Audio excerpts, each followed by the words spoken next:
विभाजन के बाद का यह भारत है। इतनी बात तो समझ में आ रही है ना। 14 अगस्त 1947 को विभाजित हुआ भारत। पहले एक दिन बाद रात्रि के 12 बजे इसे स्वतंत्रता प्राप्त हुई। आज तक किसी दल ने, किसी राजनेता ने इधर ध्यान केंद्रित करके कुछ प्रयास नहीं किया कि विभाजन के बाद के स्वतंत्र भारत को जैसा होना चाहिए था वैसा बनाया जाए। बिल्कुल नहीं बनाया। सैद्धांतिक धरातल पर घोर परतंत्र देश है भारत। हमारी शिक्षा की नीति मैकाले की दी हुई है, कूटनीति है यह।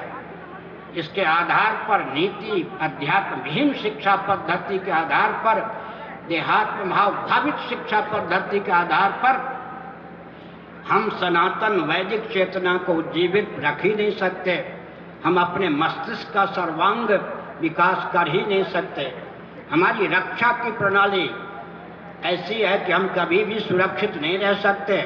कृषि गौरक्ष वाणिज्य के प्रकल्प हमारे ऐसे हैं कि हम दरिद्रता के कगार पर पहुंचे बिना नहीं रह सकते।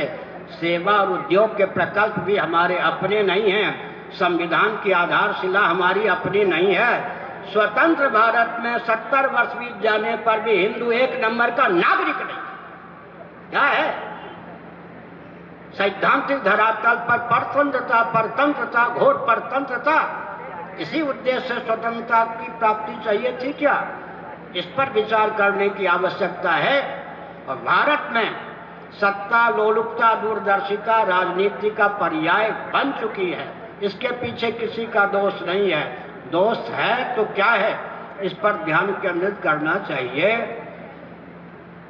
अंग्रेजों की कूटनीति के कारण जिस प्रकार की शिक्षा पद्धति, नीति और अध्यात्म से विहीन भारत को प्राप्त है, उस शिक्षा पद्धति के आधार पर ही जिन व्यक्तियों का हृदय और मस्तिष्क बना है, उस हृदय और मस्तिष्क से युक्त व्यक्तियों के द्वारा संभव ही नहीं है कि भारत को भारत के रूप में उद्भाषित करें या भारत के मौलिक स्वरूप को समझ भी सकें। इसलिए विकास के नाम पर वही मार्ग अपनाया जाता है जिससे हमारे अस्तित्व और आदर्श का विलोप होता है। उदाहरण के लिए अंग्रेजों की कूटनीति थी, अरे तुम्हारे पूर्वज जंगली थे, वनवासी थे। उनकी कूटनीति को हमने कूटनीति न समझकर यथार्थ समझा। गांव वाले भागने लगे नगर की ओर, वनवासी वन को छोड़ के भागने लगे नगर की ओर। ठीक, गांव में भी संयुक्त परिवार नहीं रह गया, वन में भी संयुक्त परिवार नहीं रह गया, महानगर में तो संयुक्त परिवार रह ही नहीं सकता है। संयुक्त परिवार विहीनता के कारण सनातन कुल धर्म, जाति धर्म, वर्ण धर्म, आश्रम धर्म, कुल परंपरा, कुलाचार, कुल वधु, कुल देवी, कुल देवता, कुल गुरु सबका लोप हो गया। इनके लोप होने का अर्थ होता है कि मनुष्य को विकास के नाम पर, भारतीय मनुष्यों के संतान को विकास के नाम पर भोजन करने, संतान उत्पन्न करने की मशीन बना के रख दिया गया। इसीलिए भारत को स्वतंत्रता चाहिए थेगा। इस पर विचार करने की आवश्यकता है सज्जनों। हमारी पहचान क्या है?